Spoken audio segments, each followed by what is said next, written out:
Jonah Barnes from Ward Radio made a claim that makes me insane. It is so out there, and it makes me insane because the Mormon people will believe him. You see, from the very beginning, the Mormon church has taught that the coats of skins that God made for Adam and Eve were really the Mormon garment, that they were the temple garment. They've tried to show a sameness, a link between those coats of skins and the garments that the Mormons wear today. They took it a step further and they tried to show that the coats of skins and the undergarments worn by Aaron and the other Levite priests are the same. And so they make this connection leading from the coats of skins to the priest garments, to Mormon garments. But Barnes took another step relative to Joseph of Egypt and his coat of many colors. Let's listen in. In the Apocrypha, the first book of Adam and Eve talks about when Adam and Eve are expelled from the garden. Jehovah himself comes down, slays an animal, and takes the skins of that animal to sew the garment for Adam and Eve. That garment gets passed all the way down till it reaches Israel. And Israel gives his coat to Joseph. Now, our translation says it's a coat of many colors, and that is a mistranslation. It should not be colors, it should be markings. When they say Joseph is dead, what do? They bring back to Israel a piece of his garment, and Israel's blind. Oh, he feels yeah. it. He feels the markings, and he goes, that is Joseph's garment. I know it is, because he can feel the markings in the garment. Jonah Barnes claims that the translation, which translates the Hebrew to many colors, is a false translation. He says that actually it's a, what did he call it? A coat of many markings. Many markings. He called it a coat of many markings. So he challenged the translation from the Hebrew into many colors. So I went and looked. The word is, in the Hebrew, is pak or pak. I'm never sure how to translate or how to pronounce these things. It's P-A-C. Pak, we'll call it. It's found in only a few parts of the Bible. It's found in Genesis 37, verses 3, 23, and 32. This is the story of Joseph and his coat of many colors. It's also found in 2 Samuel. This is the tragic story of Tamar, and apparently she also had a very unique coat. And so this pak, again, was used to describe a tunic that she wore. And so let's take a look and see what it is. Bad translation, says Jonah Barnes. Let's find out. I went to the Hebrew. Pak actually translates to palms and sole, or hand and foot. It's crazy.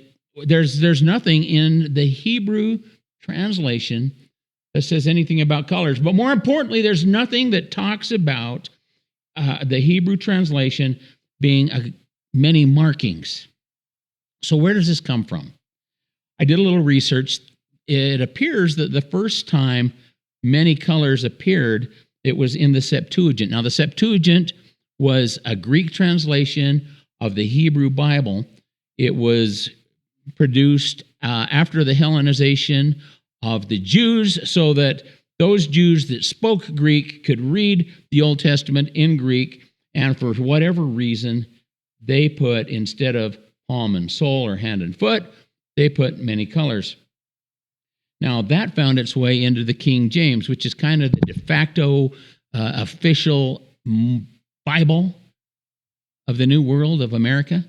And so that's where we got that. That's how we have it. But the truth is, there is very limited biblical support for the idea of many colors. But as far as I can tell, there is no support, zero support, no support at all for many markings. You see, this Jonah Barnes, he wanted us to believe that the coat that Joseph wore was a coat that had the Masonic symbols sewn over each breast, sewn over the navel, sewn over the knee, the same Masonic symbols that apparently God put in the coats of skins that he made for Adam and Eve, that God put in the undergarments that the Levite priests wore, the same symbols, the same Masonic symbols that are found in the Mormon garment.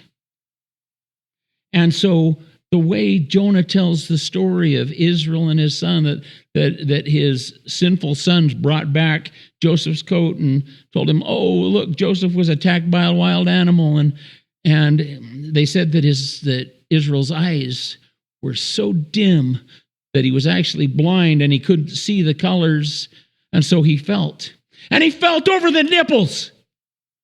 He felt over the nipples of Joseph's coat until he found Masonic symbols that confirmed to him that it was Joseph's coat and that Joseph had been killed. What? Where is that found? It is not found. Now, here's the struggle that I have.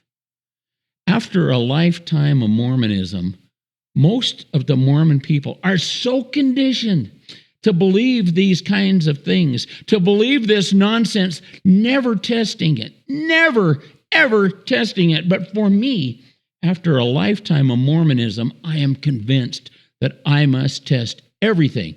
And today we can do exactly that.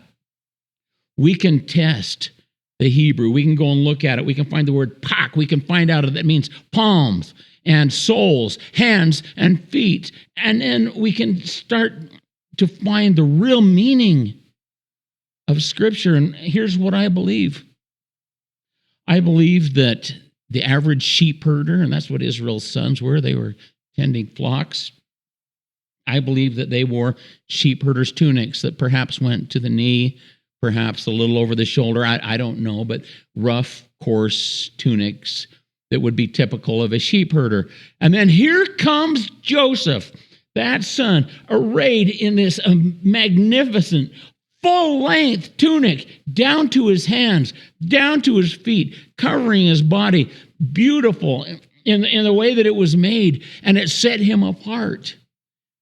And him being set apart by this tunic that the other brothers didn't have made them jealous. It drove them to jealousy. It drove them to betrayal. It drove them even to talk about murder.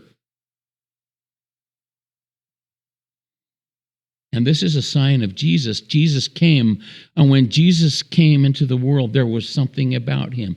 He was robed in glory. I'm not talking about his physical now. I'm talking about whatever it was that made Jesus unique and set him apart so that some people would see his uniqueness, see his holiness, and be driven to follow him. And others would be driven to anger and jealousy and murder.